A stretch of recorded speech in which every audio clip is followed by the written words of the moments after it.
আসসালামু আলাইকুম, welcome back to my channel. আজকে আমি আপনাদের দেখাবো বাংলাদেশের একটি জনপ্রিয় রেসিপি, বিফ শামি কাবাব। তো এই রেসিপিটি খুব তাড়াতাড়ি, খুব অল্প উপকরণেই ঝটপট তৈরি করে নেওয়া যায়। ভিডিওটা দেখার পরে বাড়িতে আপনারাও একবার ট্রাই করবেন, তারপর কমেন্টে জানাবেন যে কেমন লেগেছে।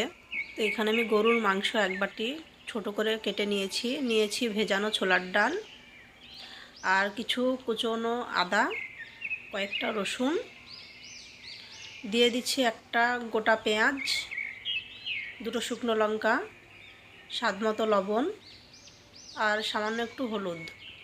এখানে আমি এক বাটি পানি দিয়ে দিলাম। এবার এটাকে আমি সেদ্ধ করতে দেব। তো যেহেতু এই মাংসটা আমি ছোটো করে কেটে নিয়েছি, সেখানে 10 থেকে 12টা সিটি দিয়ে নিলেই হবে। তো আমি 10 থেকে 12টা সিটি দিয়ে নেওয়ার পর দেখি যে এটা কতটুকু সেদ্ধ হয়েছে।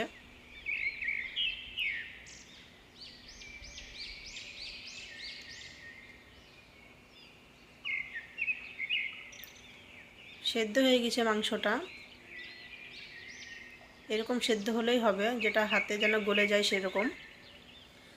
যেহেতু আরেকটু এখানে পানি ছিল, তা সেই পানিটাকে আমি আগুনে চাপে আর একটু শুকিয়ে নিলাম। খুব ভালোভাবে শুকিয়ে গেছে। এবার এটাকে আমি মিক্সচারে একটু পেস্ট বানিয়ে নেব। এটা যেন একটু দানা দানা থাকে, সেভাবে পেস্ট বানিয়ে নিতে হবে।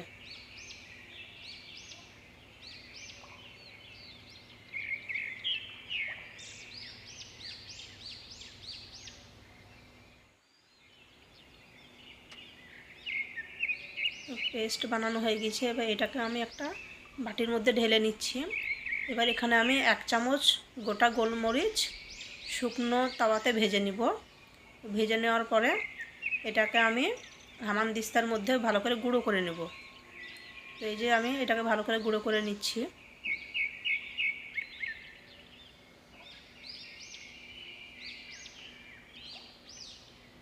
এটাকে আমি ওই মাংসর মধ্যে দিয়ে দেব।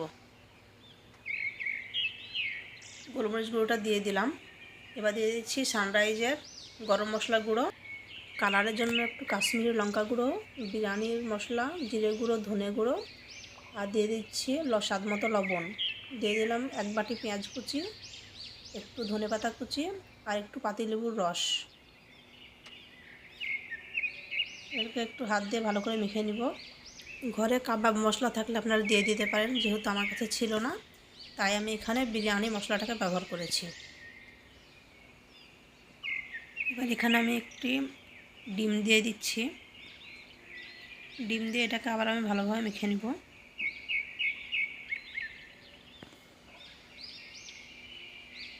এবার এখানে আমি 3-4 চামচ কর্নফ্লাওয়ার দিয়ে দিলাম।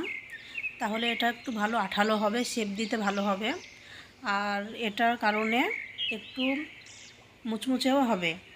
আপনাদের কাছে যদি কর্নফ্লাওয়ার না থাকে, এর বদলে আপনারা চালের গুঁড়োও ব্যবহার করতে পারেন। এবার এগুলোকে আমি গোল গোল শেপ দিয়ে নিব।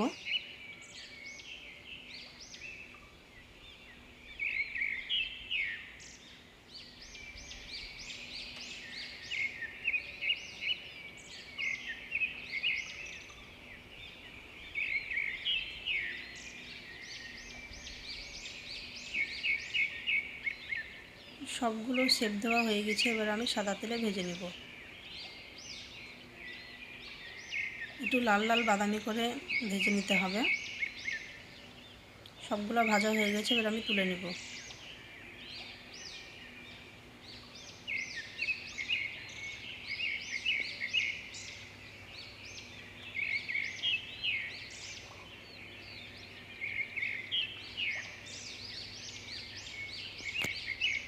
এবার